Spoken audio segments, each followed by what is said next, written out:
Automated music boxes began as cumbersome sets of bells struck by hammers, but over the course of several hundred years, they've evolved into compact devices like this one. I'm sure you know how it works. Wind it up, and it plays a tune.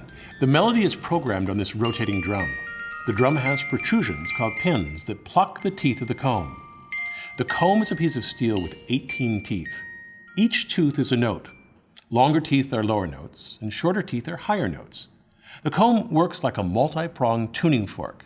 In this high-speed video, slowed by 250 times, the drum appears not to move, but you can see the teeth vibrate. The shorter tooth is vibrating faster than this longer one. These vibrations produce the sound. The teeth are like this saw blade. When it's longer, it produces a lower note when plucked, and when shorter, it produces a higher note. Notice when you turn the comb over, the teeth don't have the same thickness. The longer teeth, the lower notes, are weighted more on the ends. This added weight lowers their resonant frequency even farther. Here, I taped a lead weight to the end of the saw blade, and it produces a lower note than without the weight. Because of this weighting, the comb is more compact. For this particular design, if the comb were unweighted, it would have to be roughly 40% longer to produce the same range of frequencies. Another advantage of the weighting is that the combs can be mass manufactured in a single size. You just cut away the proper amount of material to produce a unique set of notes. For example, although each comb has 18 notes, the specific notes vary for a particular song. Here's a music box playing London Bridge with a comb specifically designed for this melody.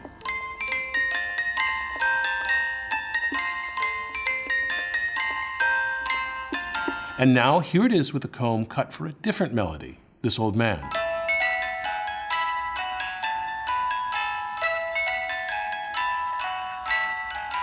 The timing is the same, but the notes are different, and it sounds odd. The difference in weighting is so subtle that these two combs are indistinguishable by eye. Inside the casing of the music box is a clock spring. It's a coiled strip of steel that is 40 centimeters long, unwound. The outer end of the spring has a T-shape which affixes to the casing of the music box and so holds it in place. The inner end of the spring has a slot. This slot hooks into a notch on a metal shaft. This shaft is attached to the winding key. The shaft also has an angled 6-tooth ratchet gear. This gear fits inside this larger plastic gear. On the inside, there are 4 flexible pawls so the axle turns independently from the plastic gear. This happens when the music box is wound. When the spring unwinds, the axle turns in the opposite direction and the 6-tooth gear catches the pawls, which rotates the larger plastic gear with it. This rotation drives the music box. As the spring unwinds, it rotates this bevel gear, which engages a second bevel gear affixed to the drum. But there's a problem with this setup. The spring will unwind quickly and the music will play too fast. This piece, called the governor, solves this problem. It's connected to the drum by a gear train. The gear train is compactly built into the music box. The rotation of the governor controls the speed. Stop the governor and the drum stops. The governor uses air resistance to control the release of the energy from the spring. Air resistance is proportional to the velocity squared of the object. When started from rest, the governor encounters little resistance and speeds up readily, but when it spins rapidly, over 3,000 revolutions per minute, air resistance swiftly increases, which prevents it from moving much faster. This action limits the speed of the governor and limits the rotational speed of the drum. To spin the governor so fast, the music box uses a multiplying gear train. It starts with the bevel gear driven by a spring, which engages a smaller gear on the drum.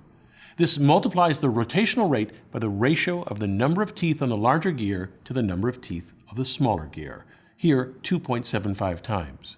The drum is also affixed to a larger gear, which engages another smaller gear, this time multiplying the rotational speed by 5.75 times. The larger gear on this piece engages the smaller end of another spur gear, further multiplying the rate by 6.3 times.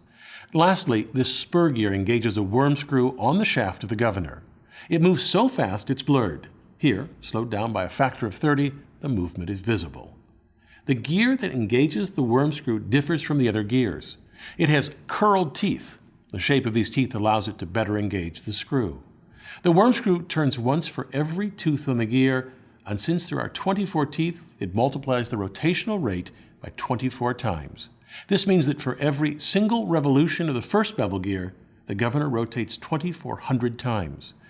Since the first gear rotates roughly 1.5 times a minute, the governor spins at 3,600 revolutions per minute. As I noted, this music box evolved from devices that used bells struck by hammers. The replacement of these bells with a comb was the technical breakthrough that catalyzed a music box industry that blossomed in the 19th century. The compact comb movements were built into snuff boxes, clocks, and large pieces of furniture. As the industry flourished, music boxes grew more complex. Some, for example, sported dual barrels and combs, which played simultaneously to produce rich harmonies. The first music boxes used cylinders, but were superseded by boxes that used discs, which could be easily changed. Here, the melodies were punched into a metal disc. With this innovation, music boxes shrunk and their cost declined.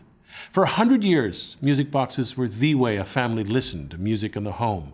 But by the turn of the 20th century, the phonograph and radio had displaced them. Music boxes were shoved into attics or, more often, left to rot in junkyards. These modern music boxes, then, are a charming vestige of a past filled with brilliant engineering and craftsmanship. One last thing. If you hold a music box in your hand, it's not very loud. But if you place it on a hollow container, it's much louder and richer. The vibrations of the comb are transferred through the metal base into the container where they resonate. This resonance amplifies the sound. Also, if you rest the music box gently against your teeth, the music will resonate inside your skull. So, the next time you listen to a music box, appreciate its sound, but also think of the centuries of innovation and design that led to it. I'm Bill Hammack, the Engineer Guy.